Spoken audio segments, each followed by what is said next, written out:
Okay, so I decided I'm going to do two of these today to make up for the fact that I deleted the one I did yesterday. And also because I have another topic I wanted to talk to myself, probably. God, I'm still trying to get over how weird this is. Why am I so comfortable doing this? It's so odd. It's so odd. Maybe it's because, I mean, I am literally having a conversation with myself pretty much. I just watched this back afterwards and it feels, I mean, I said it in the last video, it's weirdly therapeutic. I mean, like, I don't even give a shit, honestly, now that I think about it, if I ever make an audience out of this or not. I don't know, this is completely a solipsistic, self-indulgent type of therapy. I guess I am my own best therapist, funny enough.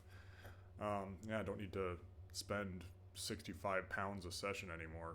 Jeez, maybe I should start charging myself. um, yeah, so I wanted to talk to myself, I guess, and whoever happens to come across this about another topic, and that is basically how I've been thinking a lot, kind of playing with this idea of how, like, basically everybody is an NPC. I think, like, there's this kind of, like, for anybody who doesn't know what the term is, although I'm sure most people have probably heard, the terminology. I don't know why I'm explaining this, if I'm probably just going to watch this video for myself or whatever, on the off chance somebody else does watch this. The term NPC is kind of like, it means non-player character, and it's anytime, like, you encounter somebody in, like, a video game and they're not the person who you play as in the game. They're kind of the person you go up to who gives you, like, a quest, or they tell you some story stuff. Like, they're just characters. They're literally any character, basically, that's just not controlled by a human. Enemies in a game, whatever. And the implication of the term is, like, they're sort of just AI controlled. They have no will of their own because they're just following an AI algorithm. And that's kind of where the term comes from. So, like, when it's applied to people, it's just people who are just kind of on autopilot, following their biological or whatever AI programming, and just that's it. They don't really analyze their life that much, and they just do what their brain tells them to do, kind of just blindly. And the thing is, though, I feel like a lot of people drop that term, like, with the insinuation that they think that they're, like, above that. They're like, oh my god, look at all these NPCs. I'm not an NPC. Like, I'm a free thinker. I'm better than all these, like, fucking cookie cutter people out there that, like, just don't analyze their life, never question anything. I'm a free thinker, dude. And it's like, maybe there's some truth to that. I mean, I like to consider myself a pretty free thinking person. I mean, I do have a hard time giving myself compliments, but I will compliment myself and say that I definitely think I'm a very free thinking person. I definitely question stuff pretty obnoxiously so. So, I don't know, maybe that's not a compliment, that's just kind of a statement. It's kind of a neutral thing. Maybe it's not always good to question stuff. It's kind of a path to madness in a lot of ways, actually, if you just question everything constantly. But it is what it is. I definitely consider myself in that category. But at the same time, I don't think I'm above the label of NPC. Maybe I'm a slightly more self-aware NPC than the average person, or maybe I am a quite self-aware NPC than the average person, but I still engage in my fucking AI programming all the goddamn time. I'm, like, kind of like how I said in my very first video I posted, I'm just kind of, following my feelings constantly, and I'm trying to, like, go against that. I guess that is kind of what discipline is to some degree, is kind of going against your feeling programming, just blindly following what you feel like doing and not really questioning it. But even then, there's still, like, another dimension to that where it's still kind of AI-ish in the sense of, like, why do you even desire what you desire? Even if it isn't something you don't feel like doing. Like, if I don't often feel like being productive or creative, I have to force that on myself. But why do I even want to be productive in the way I want to be in the first place? That's already, like, another degree of programming. Like, your desires, your interests, and my desires, my interests, and all that stuff, it's something that's, like, prescribed to us when we're born, and we just kind of do it. And it's, I don't know. It's there's something eerie about that. Like, I kind of oftentimes think, like, a lot of people are just so sure of themselves and who they are and the authenticity of themselves. But I'm like, I don't I don't really think so. Like, I don't think there really is much of a genuine transcendent self outside of sort of what your brain programming tells you. I think like I kind of think most people are no, not most people. Sorry, I feel like everybody is kind of just raw consciousness that's been filtered through like a brain mold, and we're all kind of made from that same consciousness. I guess if we're going to go into metaphysical, esoteric, Eastern philosophy stuff, that's kind of the whole notion of like, oh, we're all one. And I guess in that sense, I do kind of agree with that. I feel like we're all kind of the same thought energy, but yeah, we're just filtered into these different like stage masks of reality. If that makes any sense.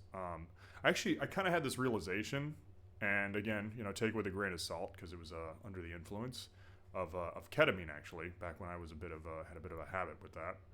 Um, yeah, ashamed to say that I do hold that in common with my favorite billionaire, Mr. Elon Musk.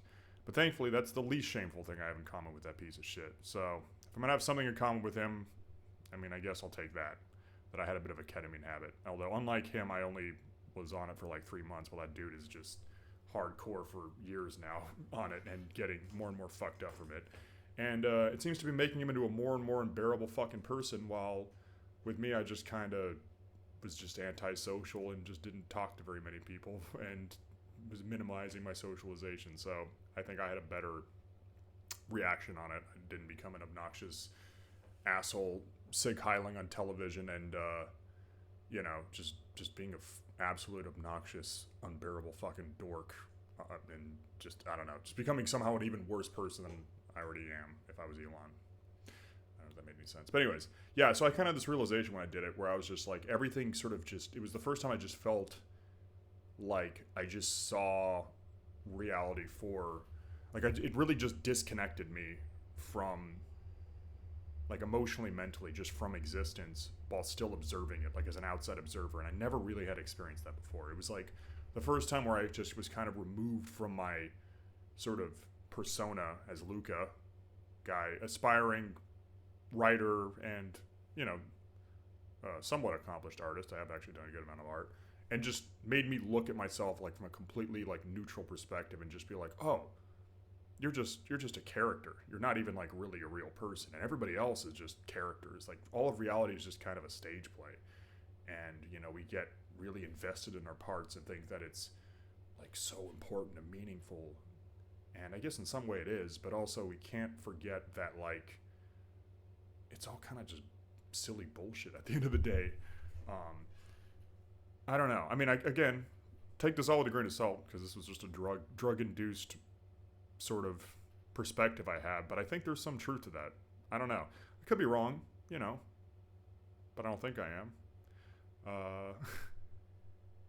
Yeah, I don't know. I think that that's kind of just what the point of existence is just the universe is bored as fuck and has an identity crisis and is just lost.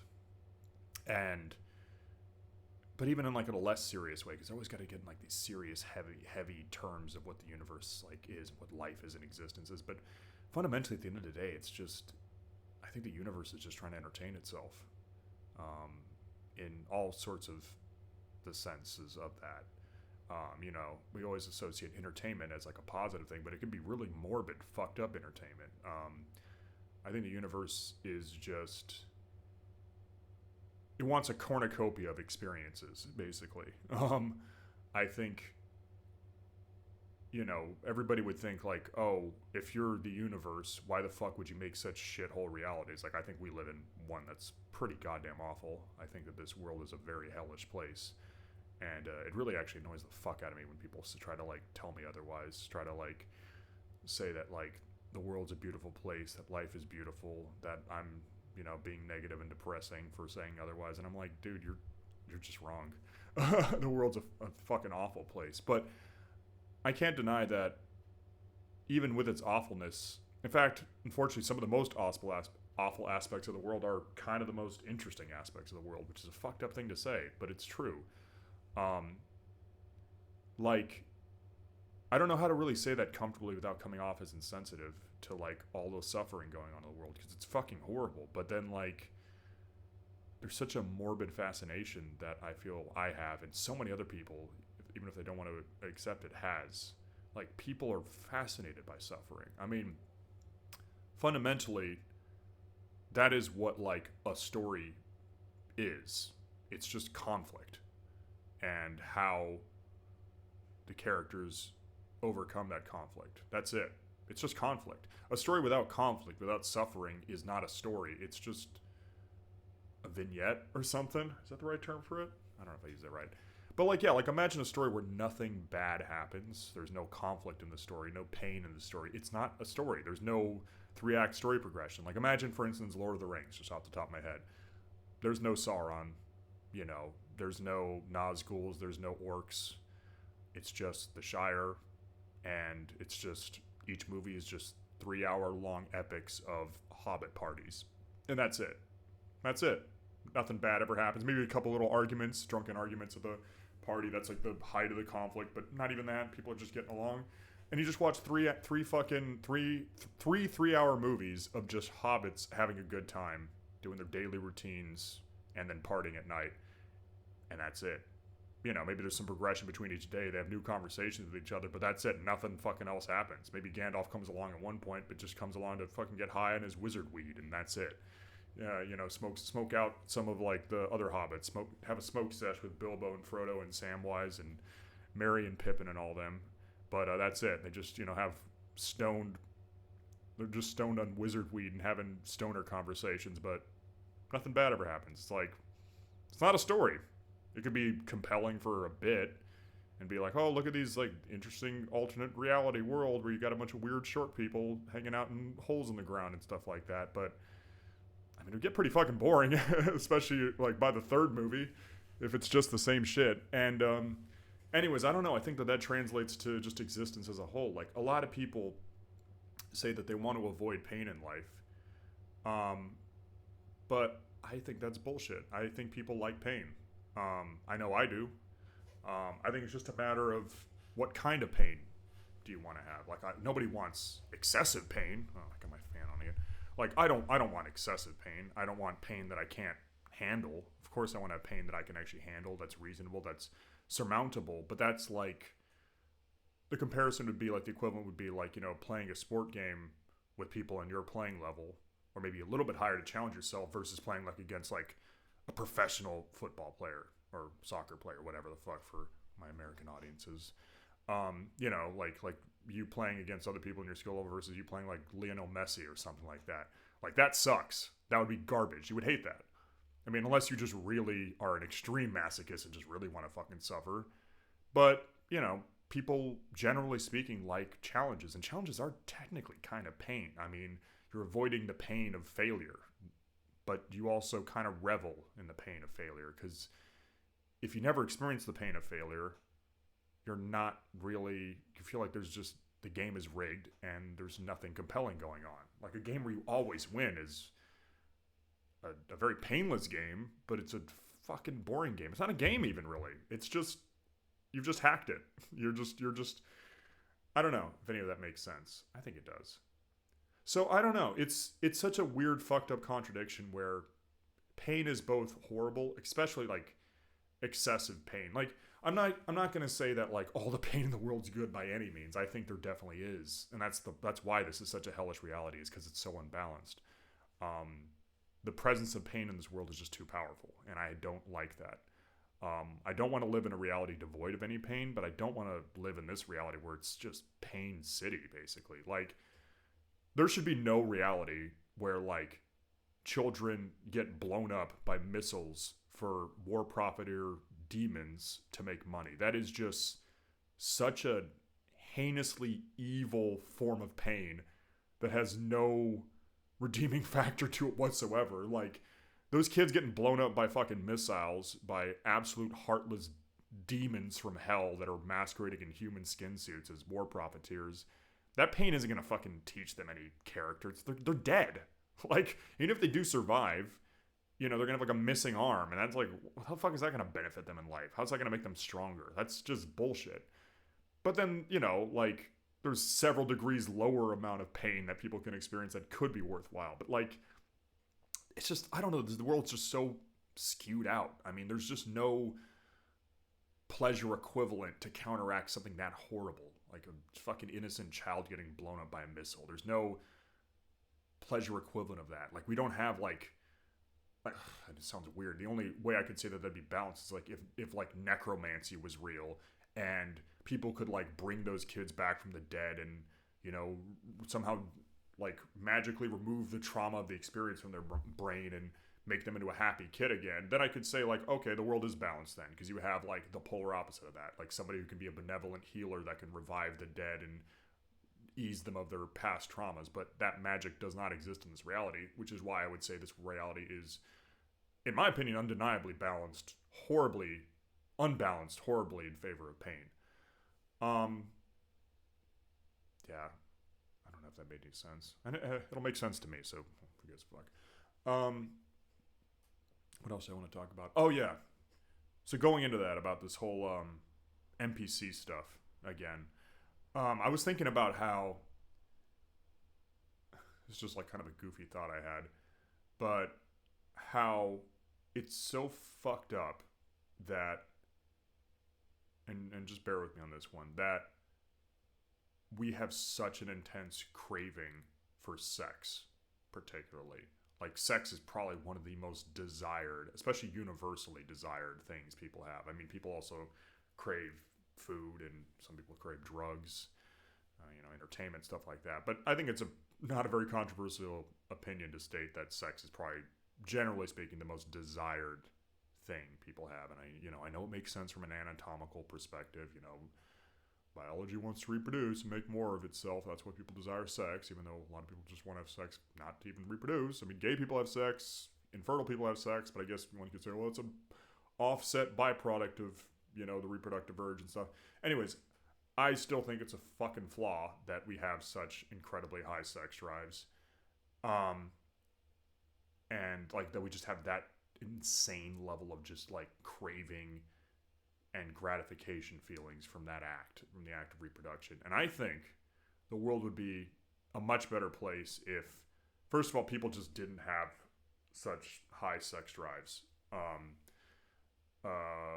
Or maybe, they could, but like, I always had this opinion that I hate that reproduction is tied to sex. I think it's the reason why a lot of families that should have never existed exist. That people, in an ideal world, people would treat, like, I think that having a kid should occupy the same brain urge as, like, responsible home ownership. I don't think it should be something that's, like, tied to just, like, oh, I want to fuck. Like, what a dumb, irresponsible fucking motivation to bring an entire life form into this world. It's fucking insane that that's all it takes to bring a life form into this world. Obviously the woman has to bear the kid for 9 months and all that, but it's so dumb and irresponsible that that's how it's done. That people don't like treat their their baby daddy or their baby mommy, future potential baby daddy or baby mommy, as like a business partner. That's how it should be. It should be a responsible business partnership, not, I want to fuck them, and I'm going to have kids now. Like, it's just stupid. But more than that, I think the world would be a far better place if, sure, people can have their extreme sexual desire, just not have it tied to reproduction. Like, everybody's sex never makes babies. Babies can only be made through, like, a different means that, like I said, fulfills somebody in the same way as making a proper business contract would. But it'd be nice if people basically, if like altruism and selflessness gave people orgasms, the world would be a far better place. Like, it's just fucked up to me that like, and like, I enjoy being altruistic, and other people do as well, but it doesn't feel the same level of goodness as having sex does, at least with somebody you really are attracted to. That especially doesn't have that overpowering urge that's like plaguing your brain. But imagine if like altruism was wired in our brains like that we just like desired altruism to like the same severity as like desiring sex, and how much fucking better that would be for humanity. But it also just goes to show, again, how NPC-ish we are, when a lot of people know on some level that altruism is a good thing, that it is good to not be selfish, that it is good to give to other people and help out other people. And again, some people do that. But like, people have to kind of go out of their way to do it, and sometimes even force themselves to do it, because they don't have that NPC, they don't have that, not NPC, they don't have that brain programming that makes it naturally conducive to them, generally speaking. It's something you have to work for to like engender it yourself. Like, I only recently, in the last couple of years, got into charity work. While for ages I was like kind of just like, I wanted to do it, but I just was like procrastinating it. I was like, yeah, I'll do it eventually, I guess. I don't know, it seems kind of hard. And it was like, it took like a lot of willpower to be like, yeah, I'm gonna get into this and like make a habit out of it and like volunteer every week. But like I said, I'd wanted to do it for years and years before I finally did it. But if it was like a sexual desire level of intensity, I would have fucking been volunteering since the age I was like, 13, when you hit puberty, basically. If I had my charity puberty, not just sexual puberty. I don't know. It's also just funny to me how like people will so blindly just follow that kind of craving. Like, if, if like,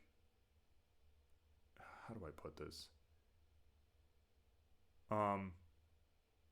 If like shoving your face in like gasoline gave you the same level of pleasure as like sex does, people would be just like huffing gasoline constantly. And I guess people kind of do that, don't they? Isn't that kind of a drug? Okay, that wasn't a really good example.